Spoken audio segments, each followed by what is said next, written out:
రైతులకు ఎవరి పాలనలో మేలు జరిగిందో చర్చించేందుకు సభలోనైనా బయటైనా తాము సిద్ధమని జగన్ ముందుకు రావాలని మంత్రి అచ్చెన్నాయుడు సవాల్ విసిరారు.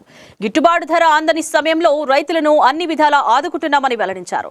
అన్నదాత సుఖీభవ నిధుల విషయంపై తణుకు ఎమ్మెల్యే అరిబిల్లి రాధాకృష్ణ అడిగిన ప్రశ్నకు మంత్రి సమాధానమిచ్చారు.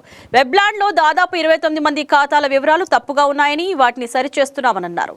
కేంద్రం నిధులు విడుదల చేసిన వెంటనే రాష్ట్ర వాటా కూడా ఇస్తున్నామని తెలిపారు. పొగాకు మామిడి పంటలకు మద్దతు ధర ఇచ్చిన రైతులను ఆదుకున్నామన్నారు. గొడ్డలి పార్టీ నేతలు సభకు రాకుండా వ్యవసాయ రంగం పూర్తిగా నిర్వీర్యమైందని విమర్శలు చేయడం దారుణమన్నారు.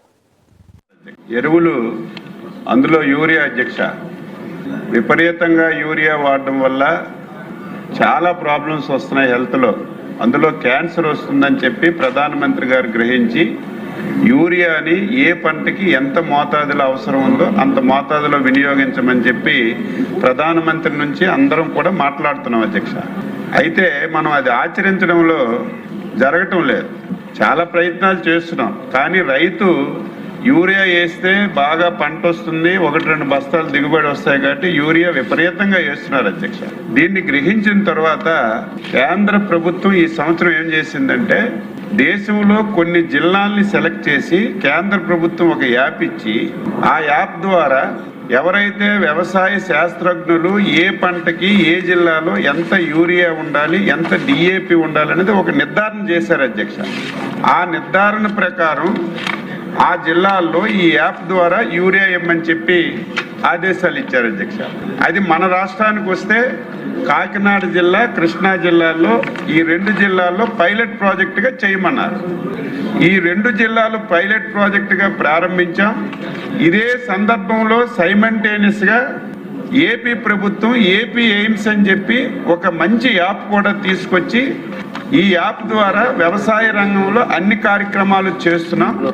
ఇందులో ఈ ఎరువులు కూడా తీసుకొద్దామని చెప్పి సైమల్టేనియస్ గా ఈ యాప్ ద్వారా మిగతా జిల్లాల్లో ఈ కార్యక్రమాన్ని ప్రారంభించాం. ఇప్పుడు సభ్యులందరూ చెప్పారు అధ్యక్ష, అన్ని సభ్యులందరూ చెప్పినవి మొదట్లో వచ్చాయి ప్రాబ్లమ్స్. ఎవరైతే రామకృష్ణారెడ్డి గారు చెప్పారు, అదేవిధంగా పార్థసారథి గారు చెప్పారు, మా బొలిశెట్టి వారు చెప్పారు, ఇవన్నీ మొదట వచ్చాయి. ఈరోజు ఛాలెంజ్ చేస్తున్నాను, మీరు చెప్పినటువంటి ప్రతి ప్రాబ్లము సాల్వ్ చేశాము. మొదటిది ఓటీపీ వచ్చేటప్పుడు రైతు చాలా ఇబ్బంది పడేవాడు. నాకు కూడా 1-2 ఎమ్మెల్యేలు ఫోన్ చేస్తే ఇమీడియట్గా ఓటీపీ కాకుండా ఎవరైనా రైతు వెళ్ళినా, కౌలు రైతు వెళ్ళినా, ఎవరైనా సరే ఈ దేవాదాయ భూమి చేసుకున్నటువంటి రైతు వెళ్ళినా సరే ఈ ఓటీపీతో ప్రాబ్లం వచ్చేది. ఇమీడియట్గా దాన్ని మార్చి ఎవరైతే వెళ్ళారో ఏను ముద్ర వేస్తే ఇమీడియట్గా ఎరువు తీసుకునే అవకాశం ఇచ్చాం. ఒకవేళ ఏను ముద్ర వేస్తే వాళ్ళ పేరు కానీ ఎక్స్టెండ్ కానీ లేకపోతే రైతు సేవా కేంద్రంలో ఒక వ్యక్తికి పెట్టి మొత్తం కార్యక్రమం అంతా చేశాం అధ్యక్ష.